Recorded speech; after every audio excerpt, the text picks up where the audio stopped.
এইবাৰ ঐক্যবদ্ধ হ'ব অন্যান্য পিছপৰা শ্ৰেণীৰ লোক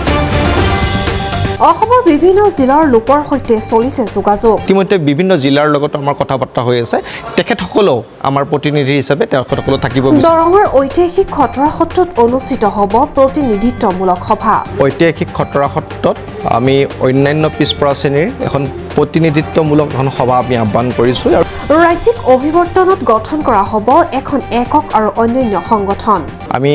একক আৰু অনন্যভাৱে এটা নতুন সংগঠনৰ চিন্তা চৰ্চা আজি অনুষ্ঠানৰ জৰিয়তে আৰম্ভণি কৰা হৈছে ওদালগুৰি বাক্সা চিৰাং দৰং বৰপেটা কামৰূপ জিলাৰ সৈতে ইতিমধ্যে চলিছে যোগাযোগ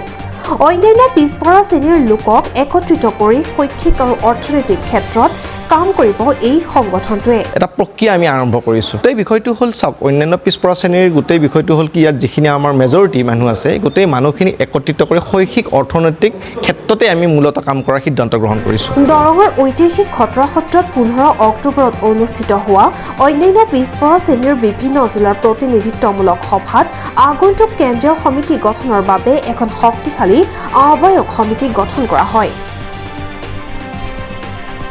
এই আহ্বায়ক সমিতিয়ে সমগ্ৰ অসমৰ অন্যান্য পিছপৰা শ্ৰেণীৰ লোকক একত্ৰিত কৰি জন্ম দিব এটি সংগঠন এই ঐতিহাসিক খটৰা সত্ৰত আমি অন্যান্য পিছপৰা শ্ৰেণীৰ এখন প্ৰতিনিধিত্বমূলক এখন সভা আমি আহ্বান কৰিছোঁ আৰু ইয়াৰ জৰিয়তে এখন আমি ৰাজ্যিক অভিৱৰ্তনৰ জৰিয়তে অন্যান্য পিছপৰা শ্ৰেণীৰ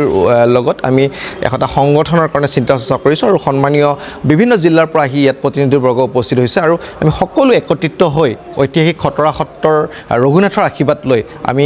একক আৰু অনন্যভাৱে এটা নতুন সংগঠনৰ চিন্তা চৰ্চা আজি অনুষ্ঠানৰ জৰিয়তে আৰম্ভণি কৰা হৈছে ইতিমধ্যে আমাৰ ওদালগুৰি জিলা আমাৰ ওদালগুৰি জিলা আছে নিকটৱৰ্তী বাক্সা জিলা আছে চিৰাং জিলা আছে ধুবুৰী জিলা আছে আৰু দৰং জিলাৰ মাতৃত্বৰ ভূমিকাটো গ্ৰহণ কৰিছে আৰু ইতিমধ্যে বিভিন্ন জিলাৰ লগত আমাৰ কথা বাৰ্তা হৈ আছে তেখেতসকলেও আমাৰ প্ৰতিনিধি হিচাপে তেখেতসকল থাকিব বিচাৰে বৰপেটাৰ লগত কথা বাৰ্তা হৈ আছে বৰপেটা জিলাও অনাগত দিনত থাকিব কামৰূপ গ্ৰাম্য আমাৰ লগত কথা বাৰ্তা হৈ আছে তেওঁলোক ইতিমধ্যে আহি পাইছে গতিকে তেওঁলোকৰ আমাৰ লগত থাকি ইতিমধ্যে এটা প্ৰক্ৰিয়া আমি আৰম্ভ কৰিছোঁ গোটেই বিষয়টো হ'ল চাওক অন্যান্য পিছপৰা শ্ৰেণীৰ গোটেই বিষয়টো হ'ল কি ইয়াত যিখিনি আমাৰ মেজৰিটি মানুহ আছে গোটেই মানুহখিনি একত্ৰিত কৰি শৈক্ষিক অৰ্থনৈতিক ক্ষেত্ৰতে আমি মূলতঃ কাম কৰাৰ সিদ্ধান্ত গ্ৰহণ কৰিছোঁ চিপাঝাৰৰ পৰা ইন্দ্ৰতুল হকৰ ৰিপৰ্ট গণ অধিকাৰ লাইভ